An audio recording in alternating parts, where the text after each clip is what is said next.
Let's apply our linear equations and start looking at how they can be equivalent. So for example, an equivalent equation, first of all, are different equations that graph the exact same line and have the same table values. I'll show what I mean by table values in a second, but if I look at these two guys, well, first of all, what are they in? What do we call this form? Well, we call this point-slope form, because if we remember, point-slope form is y equals m times x minus x1 plus y1. And the reason why it's called point-slope form is because there's a point,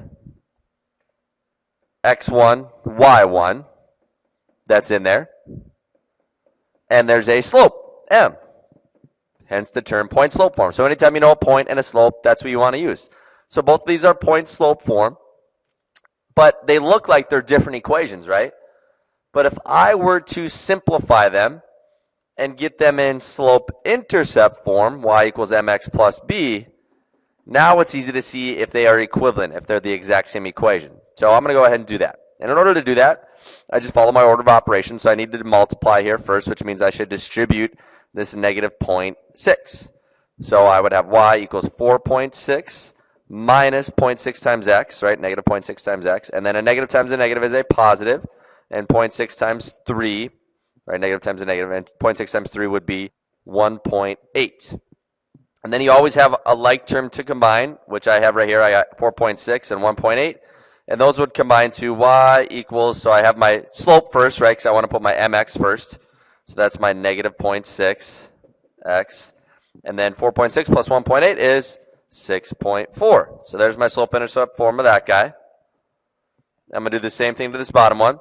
So distribute my slope. So I'd have 2.8 minus 0.6 times x, and then a negative times a negative is a positive, and 0.6 times 6 is 3.6.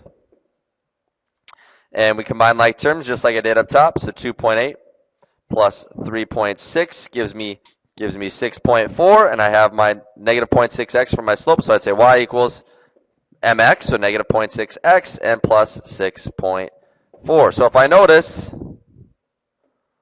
these guys are the exact same thing. They are equivalent equations. So even though they look different in point-slope form, they're the exact same after I'd simplify and get to slope-intercept form. And what I said before, they have the same table values. That means if I were to graph them on my graphing calculator in point-slope form, so let's go ahead and do that. So I go to my y equals, so I got 4.6 minus 0.6 times x minus 3. So x minus 3. And then we hit enter and do the same thing. So 2.8 minus 0.6, left parenthesis, x minus 6. And when I graph those, they should be the same graph. So there's my first line, there's my second line. You probably don't even see it. But when I say they have the same table values, if I look, it says table right here. So I'm going to hit second and then graph to get to that table. So they should have the exact same table values. So this is their x-coordinate for both lines, and this is the y-coordinate for the first line and the y-coordinate for the second line. So this point is 0, 6.4, 0, 6.4. So they match up, right? 1, 5.8, 1, 5.8. So they have the same table values. That's what I mean by that. So that's one way to check it, is use your graphing calculator. So we need to be good with our distributive property, which I think we should be, right? We just take it times each. Just be careful of negative signs. 2 times x and 2 times negative 4, which is a negative 8, those types of things. And be careful when you have something like this. If I have a number out front, I have to distribute the negative 5 because multiplying comes before subtracting. So I have to distribute the negative 5 here. So I'd still have my 4 out front, and then negative 5 times 3x is negative 15x, and negative 5 times 7 is negative 35. And then I'd have a like term to combine, so a positive 4 and a negative 35. Remember, always use the sign that's in front. So there's really a plus sign here that we don't see because it's a positive 4. So that would give me a negative 31, and I bring down my negative 15x. Oh yeah, so just using our distributive property a lot right here. So just note, we have all these properties which you learned way back when. So distributive, right, commutative means we can flip-flop, right, if a plus b, then b plus a. It's same with multiplication, and then associative, and associative for addition.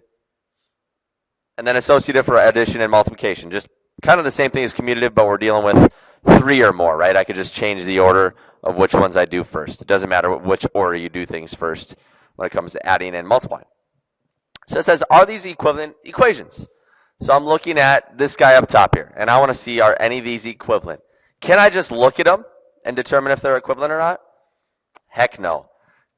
I have to simplify them. Could I maybe eliminate which ones are not equivalent? I could probably do that. What should I look for? Well, this guy's in slope-intercept form, right? I'm going to flip-flop them. I'm going to put negative 2x plus 5. So I know this has a slope of negative 2. Well, if I distribute, I can already see the slopes of all these guys, correct? Because these are all in point-slope form. And even if I distribute the slope in each of these, I should be able to see whether I have a negative 2 slope or not. Which one of these do I not have a negative 2 slope? Well, I already drew it right here, right? This guy right here. This would be a negative or a positive 2 times x. That'd be a positive 2x. So I immediately know that this one's not equivalent. So I don't even have to worry about that one. But the rest, it looks like I'm going to have to go through and simplify. So this first one, I distribute. So then I'd get y equals 5. And then negative 2 times x is negative 2x. And negative 2 times 5 is negative 10. And if I simplify that further, so negative 2x. And 5 minus 10 is negative 5. Close, but this, I need a positive 5, and this is a negative 5. So these are not equivalent. Then I come down here, distribute my negative 2. Remember, I can't take 0 minus 2 first. That's not allowed, right? I have to multiply before I can subtract. So I'd have 0 minus 2x, and then a negative times a negative is a positive, and 2 times 2.5 is 5. And this looks like this would be equivalent. Yes, it would be. So this would be equivalent right here. Keep going. So distribute. So I'd have y equals 7 minus 2x. Minus 2, right? Because negative 2 times 1. That's all you have to be really careful for, is just all those negative signs. And then I put my slope in the x first, so negative 2x, and then 7 minus 2 is 5. So this one is also equivalent. Keep going. So negative 2x times, so I'd have 3, and then negative 2x, like I just said, and negative 2 times negative 1 is a positive 2. Looks like this one's going to work out as well. Right, y equals negative 2x, and then 2 and a 3 give me a positive 5. So that one's equivalent. And finally, bring down my negative 9, distribute my negative 2, so negative 2x. Negative 2 times 5 is negative 10, and that's not even close. So I don't even worry about that one. So I just had 3 of them that are equivalent. So basically, you just need to simplify, get them all into slope-intercept form instead of point-slope form. And we have all these properties of equality, which we all know. It's basically whatever you do to one side, do to the other side. That's really all there is to it. So when I get something like this, which we should all be familiar with, remember, here's my variable. I want to get it by itself. But before I deal with this fraction or this division, I have to move over this minus 5. So let's just quickly do this. Remember, the inverse is being done, so I'd add 5. So I'd have 3x plus 4 over 6. That's gone. Equals 12. And how do I get rid of a fraction? Well, this is really division, right? So I need to multiply, do the inverse. So we're dividing by 6, which means we should multiply by 6. Whatever I do to one side, I do to the other. So those cancel each other, and I'd have 3x plus 4 equals 72. And then we can go ahead and subtract 4 from both sides. And I'm going to bring this up here. So now I'd have 3x, that's gone, equals 68, and divide by 3, where we would get 22 2/3, or 22.7 approximately. We want to make it, I could have probably left it just like that, or I could make it a mixed number. Either one of those. Let's not round in this case. All right, and just kind of quick review, X-intercept. Remember, that's where it crosses the X-axis, right? Because it intercepts, right? That means it crosses it.